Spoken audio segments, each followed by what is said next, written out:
بسم اللہ الرحمن الرحیم۔ السلام علیکم۔ عین الیقین چینل پہ آپ سب کو خوش آمدید ہے۔ آج میں آپ سب سے درخواست کرتی ہوں کہ میرے ساتھ مل کر آج دعا کریں کہ اللہ تعالی ہمارے ملک پہ جو عذاب آیا ہوا ہے، جو آفت ٹوٹی ہوئی ہے، جو قیامت برپا ہوئی ہے، اللہ تعالی ہم سب کو اس مشکل سے جلد از جلد باہر نکالے، چاہے یہ ہمارے گناہوں کے سبب ہے یا ہم سب کے لیے ایک آزمائش ہے۔ اللہ تعالی ہمیں اس آزمائش سے، اس آفت سے، اس قیامت سے نجات دلا اور ہمارے عوام کو اس سے محفوظ فرما۔ چلیں مل کر دعا کرتے ہیں اور آپ بھی میرے ساتھ دعا میں شامل ہوئیں اور آمین کہتے جائیں۔ ٹھاٹھے مارتے طوفان سے حضرت نوح علیہ السلام کی کشتی کو محفوظ رکھنے والے کریم رب، تجھے تیری خدائی کا واسطہ ہم بے کس و بے آس لوگوں پر اپنا رحم فرما۔ تجھے تیری خدائی کا واسطہ ہم بے کس و بے آس لوگوں پر اپنا رحم فرما۔ ہم بے بس ہیں، تو بادشاہوں کا بادشاہ ہے، اے کل جہان کے مالک، اے ترس کھانے والے رحیم، اے اپنی مخلوق کے نگہبان، رحم فرما دے مولا۔ تیرے بغیر کوئی نہیں ان غریبوں کا آسرا، ان بے سہاروں کی مدد فرما۔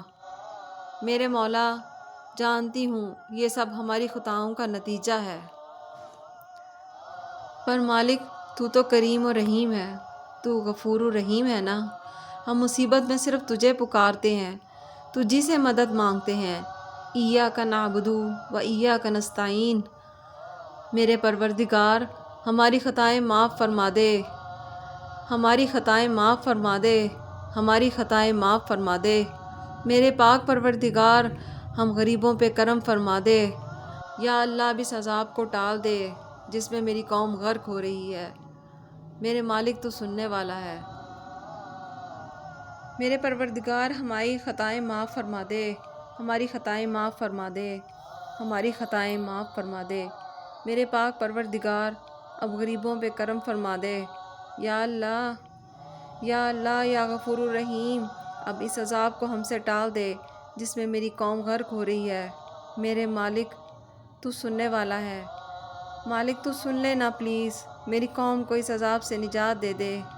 آمین یا رب العالمین۔ میرے رب، میں بے بس ہوں تو میری مدد فرما۔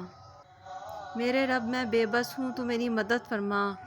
اے میرے رب، تو بہت رحیم و کریم ہے۔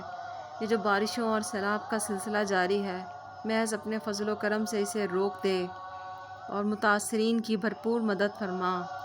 آمین۔ آپ سب لوگوں سے میں درخواست کرتی ہوں کہ سیلاب متاثرین کی بھرپور مدد کریں، اس میں دل کھول کر عطیات دیں، اس میں ہم سب کا فائدہ ہے۔ بے شک تنگی کے ساتھ آسانی ہے۔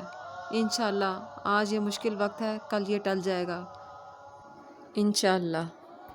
جیسے چڑیا حضرت ابراہیم علیہ السلام کے لیے جلائی جانے والی آگ بجھا تو نہیں سکتی تھی، لیکن چونچ میں قطرہ بھر کر ڈالتی تھی، بالکل اسی طرح جو ہم سے بن پائے وہ کر گزریں اور انجام مالک و مختار پہ چھوڑ دیں۔ اللہ تعالی ہم سب کو اس جزائے خیر میں شامل ہونے کی توفیق عطا فرمائے۔ آمین۔ جزاک اللہ۔